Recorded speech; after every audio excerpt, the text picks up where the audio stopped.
कि अब खूब रह लिया तुमने, खूब कर लिया, अब तो तुम फुर्सत हो ना, तुम्हारा पूरा काम हो गया, अब ये माला लाए हम तुम्हारे लिए भजन करना। हमने एक बाबा को दी थी माला, तो आप लोग अपने हो इसलिए बता देते हैं और कहीं तो ये बातें नहीं कर पाते। तो हमने एक बाबा को माला दी और कहा कि आप भजन करना, हमारे गांव के बाबा थे। अब बाबा ने माला तो ले ली, लेकिन 1-1.5 साल बाद जब हम गए तो कुटिया पे टंगी वो माला, झोली जैसी दी थी वैसी की वैसी खड़ी टंगी कुटिया पे। हमने कहा बताओ, हम इतने मन से आपके लिए झोली माला लेके आए थे, बिल्कुल भजन नहीं किया। बाबा बोले नहीं, हमसे मन नहीं करता माला से भजन करने का। हमने कहा ऐसे कैसे काम बनेगा तुम्हारा? बोले मन में करते रहते हैं। हमने कहा मन में कैसे करते रहते हो? मन में मन लगता है भजन में? आंख बंद करो तो बेटा नजर आता है, पोता नजर आता है, होता है कि नहीं? यदि हम लोग चाहें कि थोड़ी देर ध्यान लगा के बैठ जाओ आंख बंद करके, तो जैसे ही आंख बंद करेंगे पता नहीं क्या क्या उल्टी सीधी चीजें आ जाती हैं दिमाग में, भगवान नहीं दिखाई देते। इसलिए कलयुग में ध्यान प्रधान नहीं है, कलयुग में नाम प्रधान है। क्यों? क्योंकि हमारा मन एकाग्र नहीं है, नाना प्रकार की चीजों में हमारा मन लगा हुआ है, ध्यान नहीं लगा सकते। ऐसी स्थिति है संसार की। कहो कि अब तुम्हारा सारा काम हो गया, अब तो भजन करो, तो नए नए बहाने होते हैं लोगों के पास। बोले अब अभी घर बनाया है, थोड़ा व्यवस्थित हो जाए, बाल बच्चे बढ़िया रहने लगे, उसमें फिर भजन करेंगे। सब हो गया फिर भी बोले अब ये काम बाकी रह गया, फिर भजन करेंगे। अब इतने में ये हुआ कि यमदूत आए और ले गए, कुछ नहीं कर पाया। सारा जीवन ऐसे ही व्यर्थ निकल जाता है, लेकिन हम लोगों के काम ही कभी खत्म नहीं होते, होते हैं काम खत्म। ये संसार है भैया, रोजमर्रा के काम तो रोज लगे रहेंगे, कभी खत्म नहीं होंगे, लेकिन हमें समय निकालना पड़ेगा। हमें जहां जाना है वहां जाने की तैयारी करनी पड़ेगी। इसलिए अभी समय चेत जाओ, कल के भी भरोसे नहीं रहो। यदि आप कहो कि कल से करेंगे, तो सुनो कल का भी कोई ठिकाना नहीं है, कल का भरोसा, कल आएगा ये गारंटी है, एक क्षण की भी गारंटी नहीं। इसलिए कल के भी भरोसे नहीं, अभी से तुरंत से संसार से मन हटाओ। हम आपसे ये नहीं कह रहे कि तुम घर छोड़ दो, बाबा जी बन जाओ, जंगल चले जाओ, ये बिल्कुल नहीं कह रहे हैं। घर में रहो, लेकिन कैसे रहो, क्या मानना है हमें अपने मन में कि जितना भी हमारा घर है, परिवार है, घर के लोग हैं, ये हमारे नहीं है। मन में ये मानो, ऊपर ऊपर से ये दिखाओ, इतना प्रेम दिखाओ कि सामने वाले को लगे कि ये तो हमसे बहुत ही प्रेम करते हैं। पत्नी सोचेगी अरे कितना प्यारा पति है, ये तो बड़ा प्रेम करता है हमसे। बेटा सोचेगी देखो कितने प्यारे पिताजी, ये तो इन जैसा प्रेम तो हमें कोई करता ही नहीं है। ऊपर ऊपर से ये दिखाओ, लेकिन भीतर ये ज्ञान होना चाहिए कि इनमें से एक भी हमारा नहीं। हमारे एकमात्र स्वामी कौन है? भगवान। ये धारणा जब हमारे जीवन में आ जाएगी, तब कहीं जाके हमारी गाड़ी पटरी पे आएगी। तब एक समय आएगा जब हमारा मन केवल भगवान में लग जाए, क्योंकि भगवान के जो भक्त होते हैं ना, संसार उनको अच्छा नहीं लगता। ये तो हम लोग हैं जो इतना दुखदाई संसार भी छोड़ना नहीं चाहते, और भगवान के भक्त संसार में रहना नहीं चाहते।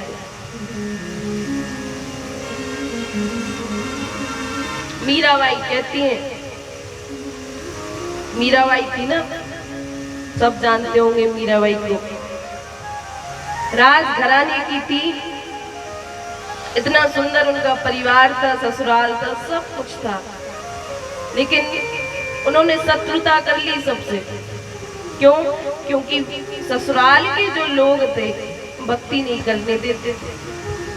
और गोसाई जी कहते हैं, जेना सकहि राम वै देहि, सो तेहि तजो कोटि वैरि शम यद्यपि परम स्नेही। यदि कोई हमारे भजन में बाधा बनता है, यदि कोई हमारे भजन मार्ग में बाधा डालता है, तो ऐसा चाहे वो कितने ही सगे संबंधी क्यों ना हो, उनका त्याग कर देना चाहिए। मीराबाई ने त्याग कर दिया, वृंदावन आ गई। और जब वृंदावन से उनको जाने के लिए कहा, तो मीराबाई कहती है, प्राण हमारा यहाँ बसत है, वहां तो खाली खोड़। ए प्रभु, एक बार वृंदावन आके और यहाँ से वापस जाना, इससे बड़ा दुर्भाग्य नहीं हो सकता। और हम तो मरना पसंद करेंगे। घर जाने से अच्छा है कि हमारा शरीर छूट जाए। क्यों? बोले, वहां तो तुम्हारे माता पिता रहते हैं, भाई बंधु रहते हैं, वहां क्यों नहीं जाना चाहते? तो मीराबाई कहती है कि वो हमें अच्छे नहीं लगते। माता पिता, भाई बंधु लागे जैसे तन का कोड़, जैसे बीमारी हो जाती है ना शरीर में, कोड़ लग जाता है।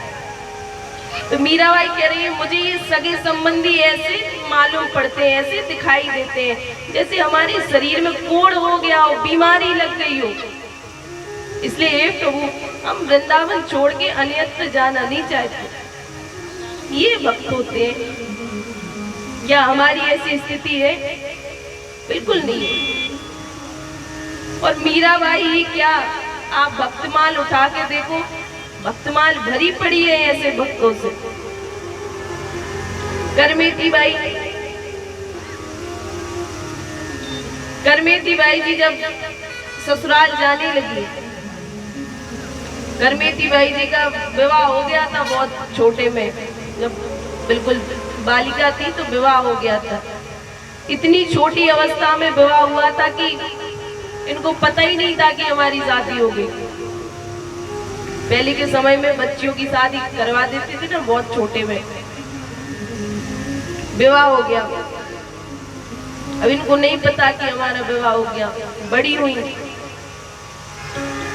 पिताजी की नजर पड़ी कि कन्या तो बड़ी हो गई है, अब इसको ससुराल भेज दो। ससुराल पत्र भिजवा दिया कि आप आओ और अपनी बहू को ले जाओ। माता आई इनके पास और बोली कि बेटा तैयार हो जाओ, सुबह जाना है तुम्हें ससुराल। आज इनको पता चला कि हमारा तो विवाह हो गया, लेकिन इनका मन संसार में नहीं लगता था। ये तो बालपने से ही भगवान से प्रेम करती थी। और आज जब अचानक पता चला कि हमें सुबह ससुराल जाना है, तो विचार करने लगी कि बताओ, कल से हम संसार रूपी कीचड़ में फंस जाएंगे। और यदि एक बार गृहस्थी में पड़ गए, एक बार गृहस्थी के चक्कर में पड़ गए, तो फिर वहां से निकलना नामुमकिन है, निकल नहीं पाएंगे वहां से। इसलिए आज रात का ही समय है हमारे पास। करमेती बाई ने विचार किया और रात को ही घर से भाग गई। और ध्यान से सुनो, आधी रात में ही घर त्याग दिया। और सुनो, करमेती बाई कोई साधारण घर की नहीं थी। इनके पिताजी बहुत बड़े राजा के यहाँ राजपुरोहित थे, ब्राह्मण घर की थी, ब्राह्मण बालिका थी। और जब इतने सम्मानित व्यक्ति की लड़की भागेगी तो पिता की कितनी बदनामी होगी कि नहीं। लेकिन इन्होंने किसी भी बात की चिंता नहीं की, घर से भाग गई। और जब इनके पिता को पता चला कि हमारी कन्या तो भाग गई है घर से, तो पीछे से घुड़सवार छुड़वा दिए इनको ढूंढने के लिए, पकड़ने के लिए। ये भागती जा रही थी, पीछे से घोड़े दौड़ रहे हैं इनको पकड़ने के लिए। रात का अंधेरा, जवान कन्या भागती चली जा रही है, घनघोर जंगल। इन्होंने विचार किया कि अरे यदि ऐसे ही भागते जाएंगे तो कितना दूर भागेंगे, घोड़े तो बहुत तेज दौड़ते हैं, ज्यादा देर तक घोड़ों से बच नहीं पाएंगे। इसलिए थोड़ी देर छिप जाते हैं कहीं पे, जगह ढूंढने लगे, कहाँ छिपो कहाँ छिपो। जब कोई स्थान नहीं मिला छिपने के लिए, तो पास में ही एक ऊंट था, मर गया था। और जब ऊंट मरा था तो उसका जो मांस था जंगली जानवर खा गए थे। मांस सारा नोच डाला था जंगली जीवों ने, खाली खोड़ बचा था ऊंट का। जब कोई जगह नहीं मिली तो करमेती बाई उस ऊंट के भीतर घुस गई, ऊंट के भीतर छुप गई। और 1-2 घंटे नहीं, पूरे 3 दिनों तक ऊंट के भीतर छिपी रही। अब थोड़ा विचार करो, हमारे घर में यदि एक चूहा भी मर जाए, यदि एक छोटी सी चुईया भी मर जाए घर में, तो कितनी बदबू आती है, दुर्गंध आती है कि नहीं। और हम लोग जब तक उस चूहे को ढूंढकर बाहर ना निकाल दे तब तक शांति नहीं लेते। और ये पूरे 3 दिनों तक उस मरे हुए ऊंट के भीतर रही। क्या इनको दुर्गंध नहीं आ रही होगी? आ रही होगी कि नहीं? लेकिन फिर भी छिपी रही। क्यों? क्योंकि इन्होंने विचार किया कि इस दुर्गंध से तो कभी ना कभी हम निकल जाएंगे। हो सकता है कि इस दुर्गंध से शायद हम बच भी जाएं, हमारे प्राण शेष रह जाएं, बच जाएं, निकल जाएं, भाग जाएं। लेकिन यदि संसार रूपी दुर्गंध में एक बार फंस गए, गृहस्थी रूपी कीचड़ में एक बार फंस गए, तो वहां से निकलना फिर मुश्किल हो जाएगा। ये विचार करके 3 दिनों तक बेचारी ऊंट के भीतर रही। और जब घुड़सवारों को नहीं मिली, ढूंढ ढूंढ के वापस चली गए, तब जाके निकली, फिर वृंदावन पहुंची। और वृंदावन जब पहुंची है तो वो वृंदावन भी आज का वृंदावन नहीं था। आजकल तो वृंदावन जाओ तो सारी सुविधाएं मिलेंगी, बढ़िया 5 स्टार होटल मिलेंगे, धर्मशाला मिलेंगी, बड़े बड़े मठ मिलेंगे, बड़े बड़े आश्रम मिलेंगे, जो चाहो आप खा लो, जहाँ चाहे रह लो। ये वृंदावन नहीं हुआ करता था उस समय। उस समय का जो वृंदावन था घनघोर जंगल हुआ करता था, कोई नहीं जाता था उस समय वृंदावन। चोर डाकुओं का अड्डा हुआ करता था। क्यों? क्योंकि उस समय जो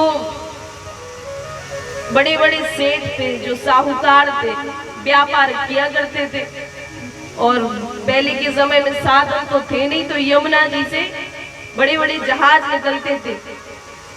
सेठ जाते थे दिल्ली, वहां से बड़े बड़े जहाजों में सामान भर के लाते थे और दिल्ली से आगरा आते थे। ये कारोबार चला करता था और चोर डाकू इसी तलाश में बैठे रहते थे वृंदावन में कि यमुना जी से जैसे कोई सेठ साहूकार निकले, लूट लिया करते थे। कोई नहीं जाता था वृंदावन। उस समय करमेती बाई गई है सबसे पहले वृंदावन। मीराबाई तो बहुत बाद में हुई। फिर करमेती बाई गई और इतनी सुंदर थी, स्त्री शरीर, सुंदर शरीर, जवान युवा अवस्था, पूरा जीवन पर्यंत ही वृंदावन में रही। आज भी जब आप वृंदावन जाओगे, ब्रह्म कुंड पर आज भी उनकी समाधि बनी हुई है। सुंदर विग्रह करमेती बाई जी का बना हुआ है। इनके पिता को पता चला कि हमारी कन्या वृंदावन में है, तो ढूंढते ढूंढते पहुंचे। पिता गए और पिता ने कहा, अरे बेटा तूने ये क्या कर डाला, घर से भाग आई तूने तो हमारी नाक ही कटवा दी, बहुत बदनामी हुई हमारी। तो इन्होंने कहा, अरे पिताजी तुम्हारी नाक थी कब जो कट गई? हमने सुना शास्त्रों में कि यदि किसी घर का एक बालक भक्त हो जाए, भागवत जी खुद कह रही है, भागवत जी के 7वें स्कंद में प्रहलाद चरित्र में, जब प्रहलाद जी ने कहा भगवान को, नरसिंह भगवान को, नरसिंह भगवान ने जब हिरण्यकश्यप का वध किया, तो प्रहलाद जी कह रहे हैं कि हे प्रभु, भले ही ये दुष्ट था लेकिन था तो हमारा पिता, आप इसका कल्याण कर देना, इसका उद्धार कर देना। तो नरसिंह भगवान कह रहे, अरे प्रहलाद, तुझ जैसा बालक यदि किसी घर में हो जाए, तुझ जैसा भक्त बालक यदि किसी के घर में हो जाए, तो उस व्यक्ति का नाश नहीं हो सकता, कभी उसकी अधोगति नहीं हो सकती। और नरसिंह भगवान तो यहाँ तक कहते हैं कि यदि किसी के घर में एक बालक भक्त निकल जाए तो उसकी 21 पीढ़ियों का कल्याण स्वतः हो जाता है। कितनी पीढ़ियों का? जोर से बोलो, आवाज नहीं है। 21 पीढ़ियों का कल्याण अपने आप हो जाता है यदि एक बालक हमारे घर का भक्त हो जाए। इसलिए तो आपसे बार बार कहा जाता है कि अपने बच्चों को भक्त बनाओ। कम से कम खुद माला नहीं कर रहे हो, खुद तो कर ही रहे हो, नरक में जाने की तैयारी बच्चों को भी करा रहे हो।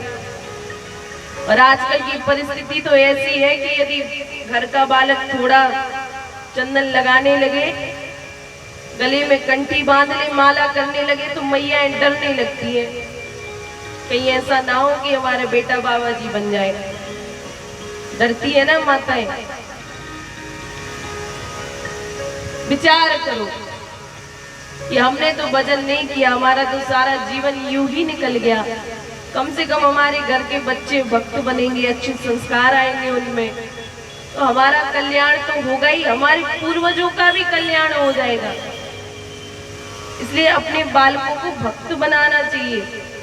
पढ़ाओ लिखाओ अच्छी बात है, लेकिन साथ साथ में बच्चों को ये भी कहो कि घर में ज्यादा नहीं तो कम से कम 5 मिनट बैठ के कीर्तन करो, भगवान का नाम लो। नाम लेने में क्या जाता है? रुपया लगता है? कुछ नहीं जाता, केवल जीभ ही तो हिलानी है, और हम लोग वो जीभ भी नहीं हिला पाते, बहाने ढूंढते हैं। पूछो कि भैया भजन क्यों नहीं कर रहे, तो हर आदमी के पास बहाना मिलेगा, तरह तरह के बहाने ढूंढते हैं। कई लोगों से कहो कि तुम भजन क्यों नहीं करते, माला क्यों नहीं करते, तिलक क्यों नहीं लगाते, कंठी क्यों नहीं पहनते, तो आजकल के बच्चे कहते हैं अरे दीदी हमारे घर का माहौल ठीक नहीं है। बच्चे सुनना हमारी बात बहुत ध्यान से। बच्चे कहते हैं कि हमारे घर का माहौल ठीक नहीं है, तो सुनो, यदि किसी घर में माता डॉक्टर हो, हमारे घर में यदि हमारे पिताजी डॉक्टर हो, हमारी माँ डॉक्टर हो, हमारा भैया डॉक्टर हो, हमारी बहन डॉक्टर हो, और फिर हम खुद डॉक्टर बन जाए, इसमें क्या बड़ी बात है? यदि डॉक्टर का बेटा डॉक्टर बन जाए तो इसमें कोई अचंभित वाली बात नहीं है, कोई उसको ज्यादा बधाई नहीं देता, कोई ये नहीं कहता कि तुमने बहुत बड़ा कारनामा कर दिया। बल्कि लोग क्या कहते हैं, अरे सारा घर तो डॉक्टर था, एक और बन गया, कोई शाबाशी नहीं देता। बोले कमाल तो जब है जब तुम्हारे घर में एक भी आदमी पढ़ा लिखा ना हो, तुम डॉक्टर बन जाओ, फिर लोग बहुत शाबाशी देते हैं, अरे कितनी मेहनत करके बेटे को डॉक्टर बना दिया। देते हैं कि नहीं? यदि हमारा जन्म कोई अच्छे परिवार में हो गया, हमारे पिताजी भी भक्त हैं, हमारी माताजी भी भक्त हैं, हमारा भैया भी भक्त है, और इसके बाद हम भजन कर रहे हैं, तो इसमें कोई बड़ी बात नहीं है। अरे भक्त को भक्त बनाना, उसमें क्या बड़ी बात? बात तो तब है जब तुम्हारा पूरा परिवार अभक्त है और तुम भक्त बन जाओ। और हम लोग बहाने बनाते हो, माहौल ठीक नहीं है। अच्छे माहौल में तो कोई भी भजन कर सकता है, क्या बड़ी बात है? ये बात तो तब है जब ऐसे माहौल में हम भजन करें, हमारा परिवार अनुकूल ना हो और हमारे हाथ में माला हो, हमारे गले में कंठी हो, माथे पर तिलक हो, और हरे कृष्णा कृष्णा कृष्णा हरे हरे, हरे राम राम राम हरे हरे, तब बात है कोई। और चलो आपका तो परिवार ठीक है, थोड़ा विचार करो कि प्रहलाद जी महाराज, प्रहलाद जी जिनकी हम लोग कथा सुनते हैं, क्या उनसे बुरा परिवार है हमारा? विचार करो, प्रहलाद जी का जन्म तो राक्षस कुल में हुआ था। हम लोग बहाने बनाते हैं कि माता पिता ठीक नहीं है, भजन नहीं करने देते, घर का माहौल ठीक नहीं है। तो प्रहलाद जी महाराज तो राक्षस कुल के थे। पिता हिरण्यकश्यप जैसा महान पापी उनका पिता, ढिंढोरा पिटवा दिया था कि हमारे राज्य में कोई विष्णु का नाम नहीं ले सकता। वो भी तो बैठ सकते थे कि घर का माहौल ठीक नहीं है, पिताजी ने मना किया है नाम लेने से, तो हम भजन नहीं करते। खानदान भी अशुद्ध, परिवार भी अशुद्ध, और वो खुद भी राक्षस कुल में जन्म हुआ था। तो प्रहलाद जी खुद भी राक्षस थे, तो क्या राक्षस के गुण नहीं आ सकते थे? उनमें आ सकते थे। लेकिन ऐसे अशुभ कुल में जन्म लेकर भी प्रहलाद जी जैसे महान भक्त हो गए कि नहीं? ऐसी भक्ति करी भगवान की कि आज तक प्रहलाद जी की कथा हम लोग सुनते हैं। तो कम से कम इन कथाओं से ही हमें सीखना चाहिए कि जब प्रहलाद जी जैसे भक्त इतनी परेशानी में भगवान का भजन कर सकते हैं, तो उनसे तो बेहतर ही है हमारा परिवार। माता पिता चाहे कितना ही मना क्यों न करे, और वैसे तो माता पिता को मना नहीं करना चाहिए। यदि हमारा बालक, यदि हमारी कन्या भक्त होगी तो वो हमारे लिए ही अच्छा है। बैकुंठ के दरवाजे खोल गए हमारे बच्चे हमारे लिए। 3 ऋण है हमारे पास। कितने ऋण होते हैं हमारे ऊपर? 3 ऋण। माता पिता का ऋण, देवताओं का ऋण और ऋषियों का ऋण। माता पिता ने जन्म दिया तो माता पिता का कल्याण कराना बच्चों का काम होता है।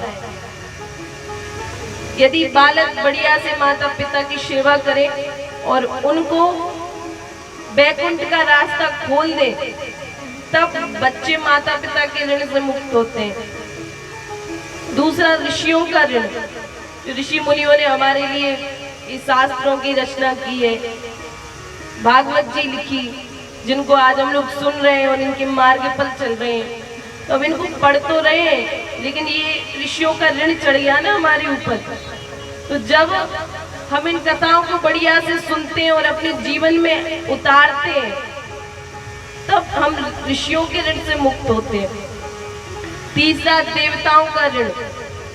देवताओं का तो इतना ऋण चढ़ गया है हमारे ऊपर।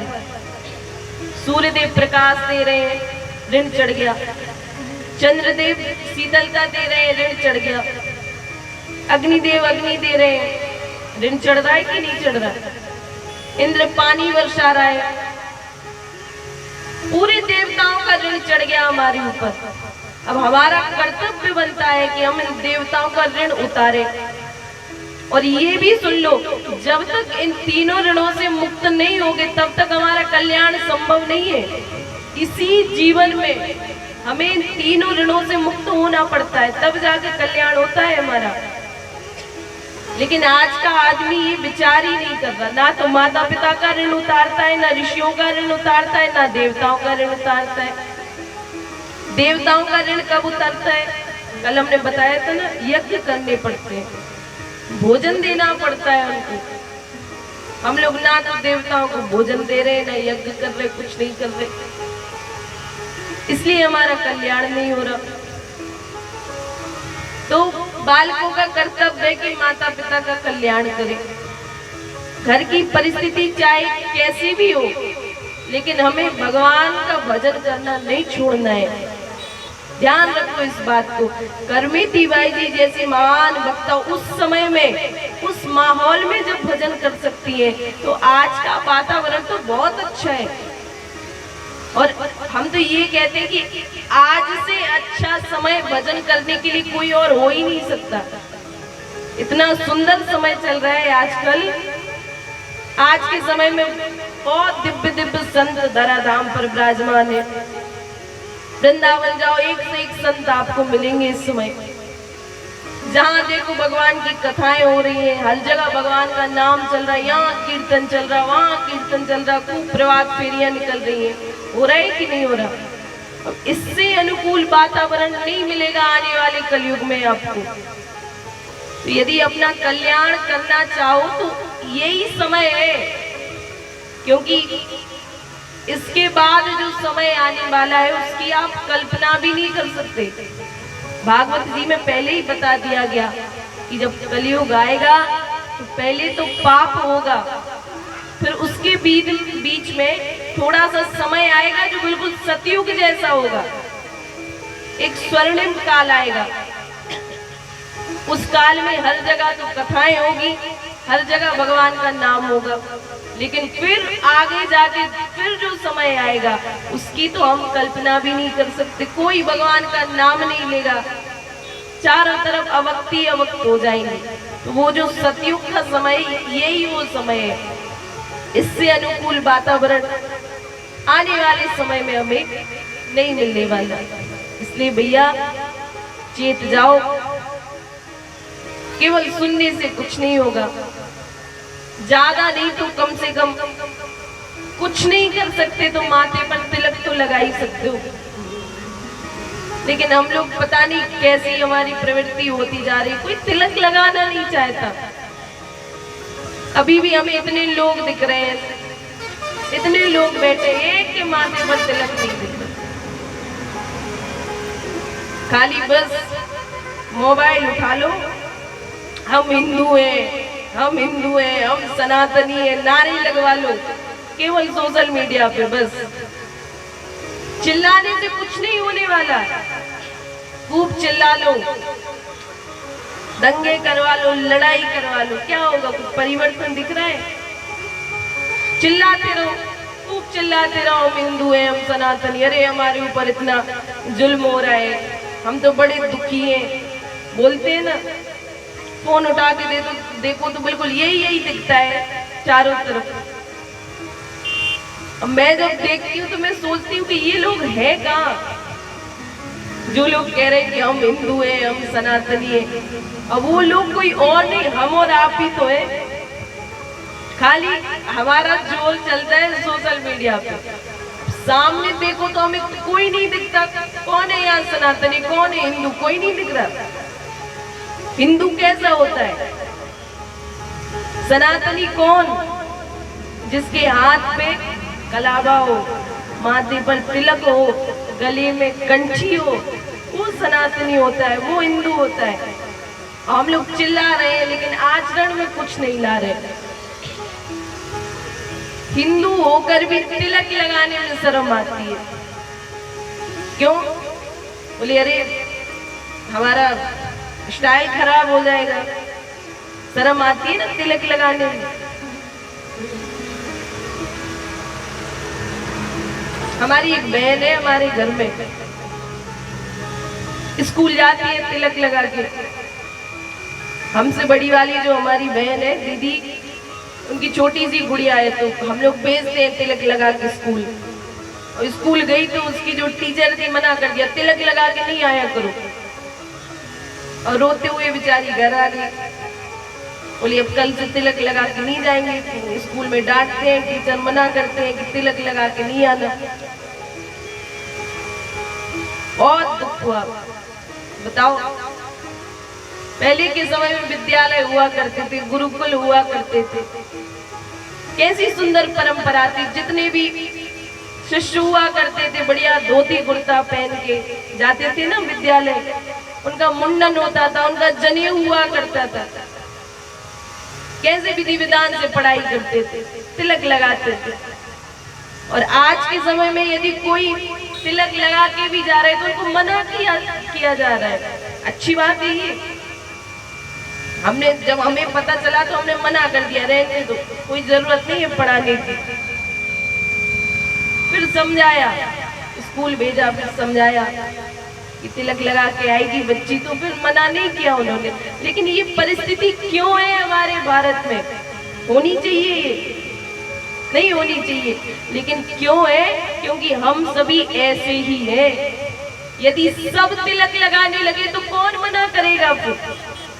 अभी एक दो बिरले कोई लगाता है तो मना कर देते हैं। क्यों?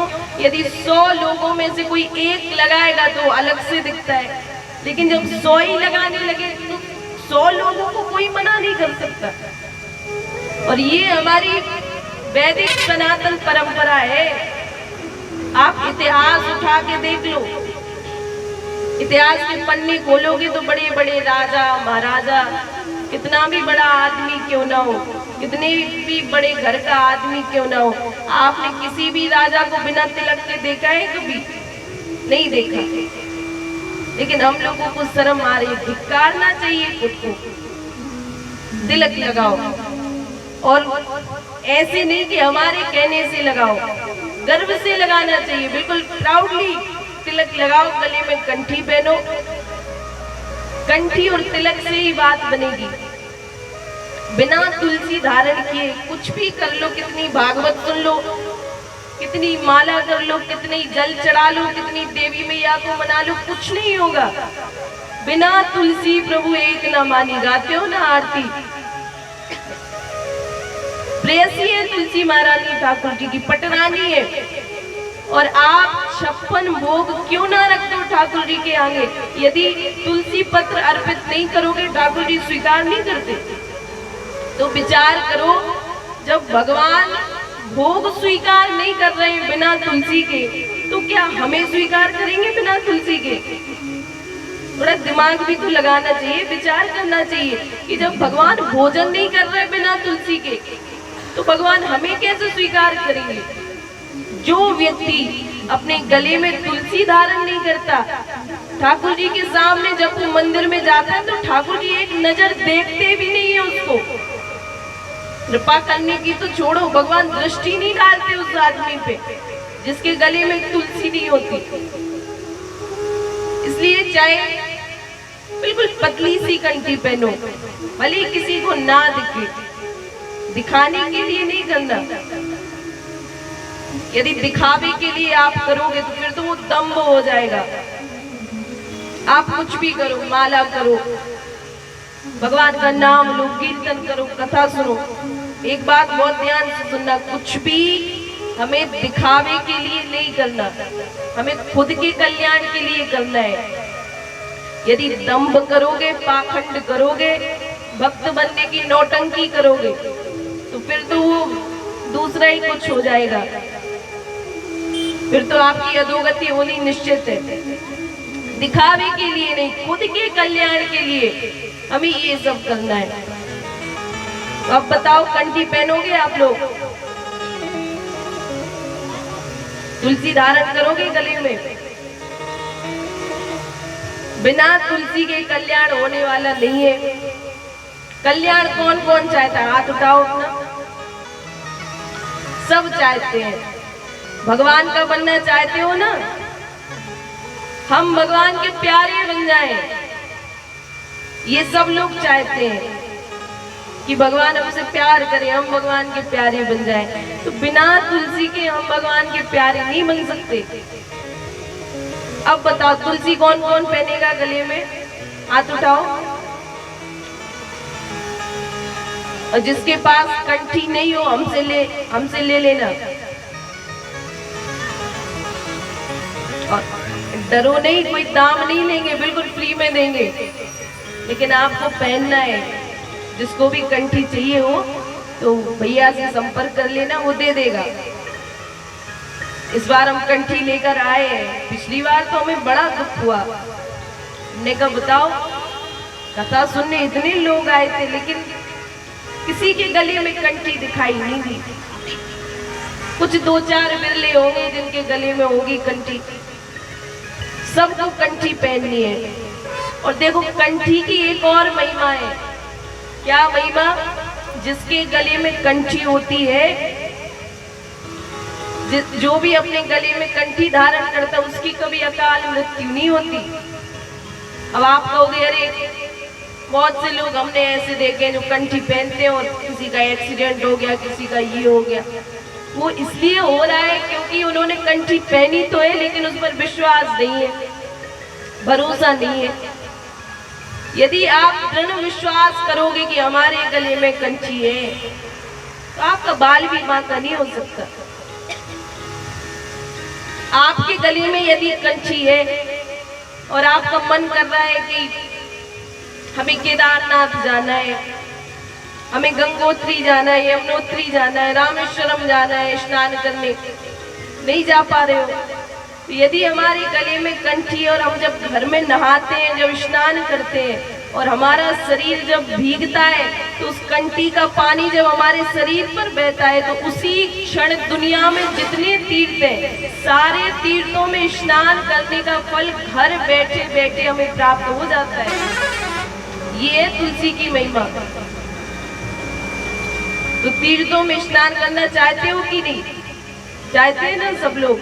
कोई बात नहीं, जब केदारनाथ जाएंगे तब जाएंगे, अभी नहीं जा सकते तो घर बैठे बैठे सारे तीर्थों में स्नान करने का फल हमें मिल जाएगा।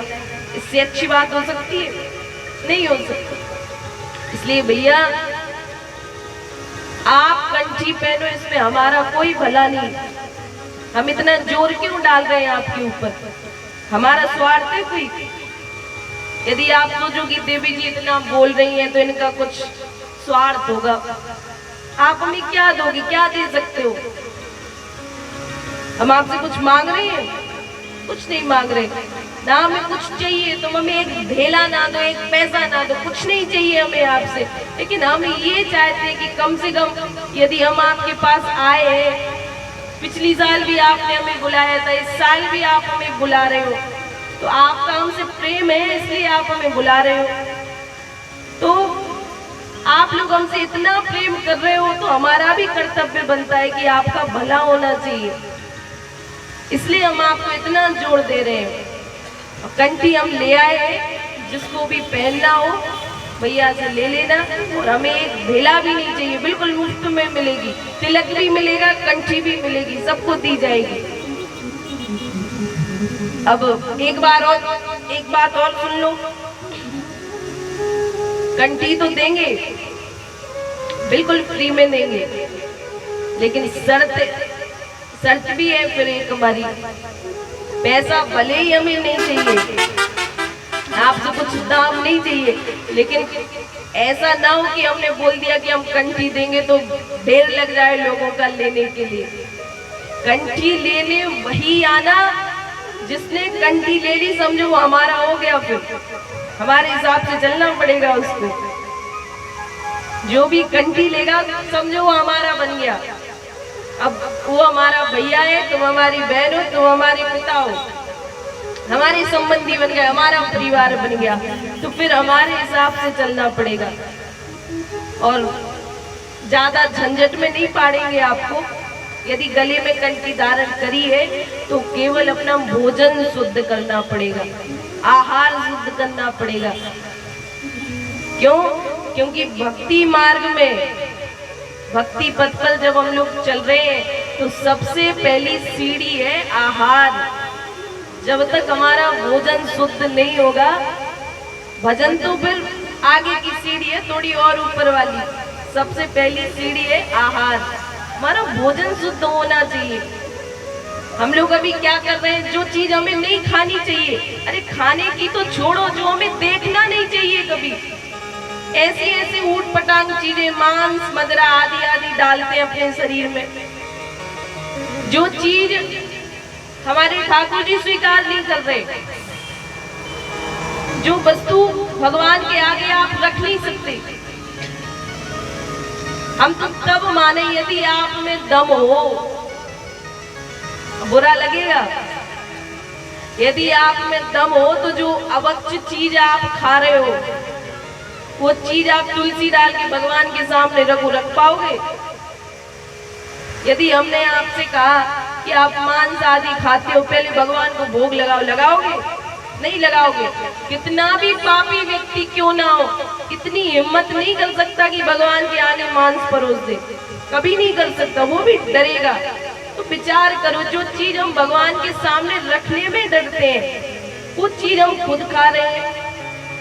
हमारे भीतर भी तो भगवान है कि नहीं? ईश्वर अंश जीव अविनाशी, प्रत्येक जीव के भीतर आत्मा रूप से परमात्मा विराजमान है। और मंदिर में तो खड़ा है, मंदिर के जो भगवान है चलते फिरते हैं? नहीं चलते फिरते, एक जगह पर खड़े रहते हैं। लेकिन हम और आप जो है ये चलते फिरते भगवान है, ये हिलते भी है, चलते भी, खाते भी, पीते भी, सुनते, सब कुछ करते हैं। तो ये जो चलते फिरते भगवान है, जो हमारे भीतर आत्मा रूप से विराजमान है। ये शरीर भी एक तरह का मंदिर ही है, आत्मा रूप से परमात्मा विराजमान है। प्रयास करना चाहिए कि ऐसी चीज इसके अंदर डालो कि भगवान प्रसन्न हो, भगवान को भोग लगा कर खाओ। जो वस्तु भगवान के सामने जा सके उस वस्तु को पाओ। और जब आप भगवान को भोग लगाकर पाओगे तो बिल्कुल विश्वास रखो, भगवान को आपने भोग लगाया, जो भी घर में बनाओ, रोटी सब्जी दाल चावल जो भी आपने बनाया, भगवान को भोग लगाओ। और जब वो आप पाओगे तो फिर वो खाली खाना नहीं होता है, भोजन नहीं होता, प्रसाद बन जाता है। क्या बन जाता है? बोलो, जोर से बोलो। प्रसाद बन जाता है। और फिर प्रसाद को खाया नहीं जाता, प्रसाद पाया जाता है। आप लोग बोलते हो ना, देवी जी प्रसाद पानी जलो मैं घर, तो हम लोग खाने नहीं जाते, पाने जाते हैं। अब कोई बोला क्या पा रही हो आप, तो वो जो प्रसाद है, प्रसाद रूप से भगवान ही हमारे शरीर के अंदर जाते हैं। शास्त्र कहते हैं महाप्रसादे गोविंदे नामनी ब्रह्मणी वैष्णवे। भगवान का प्रसाद, भगवान का नाम, गौ ब्राह्मण और खुद भगवान, इनमें कोई अंतर नहीं होता। जैसे कृष्ण है वैसे ही प्रसाद है। प्रसाद और कृष्ण दोनों में कोई अंतर नहीं। कोई बात नहीं आपने भजन नहीं किया, कोई बात नहीं आप माला नहीं कर पा रहे हो, कोई बात नहीं आप वृंदावन नहीं जा पा रहे हो, खा तो सकते हो, भोजन तो कर सकते हो। यदि आप भगवान को भोग लगा के पा रहे हो तो वो भी भजन ही हो रहा है आपका। केवल भोग लगाकर पाने से ही आपका कल्याण हो जाएगा, और कुछ नहीं भी करो तो चलेगा। ज्यादा नियम नहीं कर सकते, कोई बात नहीं। यदि एक नियम बना लिया जाए कि कुछ भी बिना भोग लगाए नहीं खाएंगे, घर में जो बनेगा भगवान को अर्पित करेंगे, केवल ये एक नियम यदि घरों में बन जाए तो हमारा कल्याण होना बिल्कुल निश्चित है। प्रसाद की इतनी महिमा है, भगवान और प्रसाद में कोई अंतर नहीं। तो यदि ये शर्त हमारी मंजूर हो, जिसको आ जाइए हमारे पास, आहार शुद्ध करना पड़ेगा। जो आहार शुद्ध कर सके, फिर उल्टी सीधी चीजें आप नहीं खा सकते। जो ऐसा कर सके, इन नियमों का पालन कर सके, जो कंठी धारण कर लेना। अब हमारे बोलने से यदि कंठी पहन ली और फिर उल्टी सीधी चीजें खाओ तो खुद तो नरक में जाने, हमें और ले चलना साथ में। इसलिए भैया व्यास गद्दी से हाथ जोड़कर प्रार्थना है, आहार शुद्धि करो। और देखो, सही बात तो ये है कि यदि उल्टी सीधी चीजें नहीं खाओगे तो क्या मर जाओगे? बोले हमारा पेट नहीं भरता, जब तक खूब मिर्ची वाला खूब मसाले वाला भोजन नहीं करे पेट ही नहीं भरता। तो क्या हम लोग जी नहीं रहे? हम लोग जो है बढ़िया शुद्ध सात्विक भोजन करते हैं, कम मिर्ची वाला कम मसाले वाला। आप लोग खा रहे हो तो हम भी खाते हैं। अब तुम कहो कि हमारा जी नहीं भरता जब तक खूब चटपटा मसालेदार भोजन ना करें, फिर क्या हम लोग जी नहीं रहे? जी रहे हैं कि नहीं?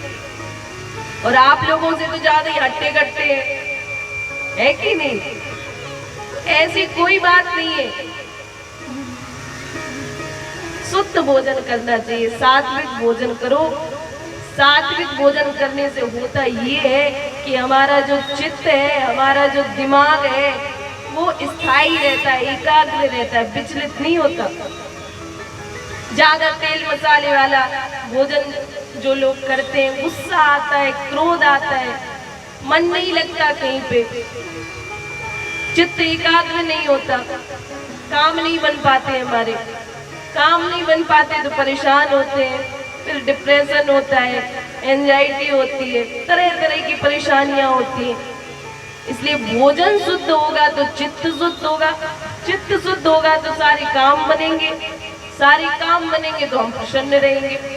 बहुत फायदे हैं शुद्ध भोजन करने के। इसलिए भैया आप लोग तो भक्त हो, आप लोगों को कहने की ज्यादा जरूरत नहीं है, लेकिन इतने लोगों में से जो नहीं भी करता होगा शुद्ध भोजन, कम से कम उनको तो कहना हमारा फर्ज बनता है, अधिकार बनता है।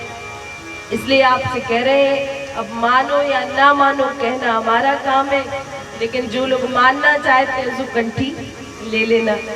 बोली वृंदावन बिहारी लाल की जय, श्री राधा रानी सरकार की जय। तो जो लोग गले में कंठी, माथे पर तिलक और मुख पे जिनके हरिनाम होता है, फिर ठाकुर जी उनके आगे पीछे दौड़ते हैं। फिर उनको मंदिर नहीं जाना पड़ता भगवान को ढूंढने के लिए, फिर वो उनको भगवान ढूंढा करते हैं, फिर भगवान नहीं रह पाते। जैसे जो लोग वृंदावन गए होंगे, बिहारी जी का दर्शन किया है, और बिहारी जी तो छोड़ो, जितने भी ठाकुर हैं, आपने किसी ठाकुर को बैठा नहीं देखा होगा कभी, निरंतर खड़े रहते हैं। किसी ने पूछा बिहारी जी से कि बिहारी जी जब भी मैं आपके पास आता हूँ, जब देखो आप खड़े ही रहते हो, बैठ जाया करो थोड़ी देर, थक जाते होगे, थकते नहीं हो आप? तो बिहारी जी कहते हैं कि सुनो, हजारों की भीड़ रोज आया करती है हमारा दर्शन करने, होती है ना, खूब भीड़ होती है बिहारी जी में। बिहारी जी कहते हैं हजारों की भीड़ आती है हमारा दर्शन करने के लिए, लेकिन मुझे उन हजारों से कोई लेना देना नहीं। कृपा तो मैं करता हूँ, लेकिन मैं उनको देखता नहीं। फिर बोले आप खड़े क्यों रहते हो? बोले खड़े में इसलिए रहता हूँ कि जब कोई एक वो भक्त मेरे पास आता है, कौन? मेरा नामी भक्त, जो निरंतर मेरा नाम ले रहा है, जिसके गले में कंठी है, जिसके माथे पर तिलक है, जो वो भक्त मेरे पास आता है, तो फिर मैं भागता हूँ उसके पीछे। अब यदि बैठ गया तो समय लगेगा खड़े होने में, इसलिए मैं बैठता ही नहीं, खड़ा ही रहता हूँ। जैसे ही वो भक्त मेरे पास आया, मैं दौड़ के उसे अपने हृदय से लगा लूं। इसलिए भगवान, यदि हमारे आचरण शुद्ध होंगे तो फिर हमें भगवान के पास जाने की आवश्यकता नहीं है।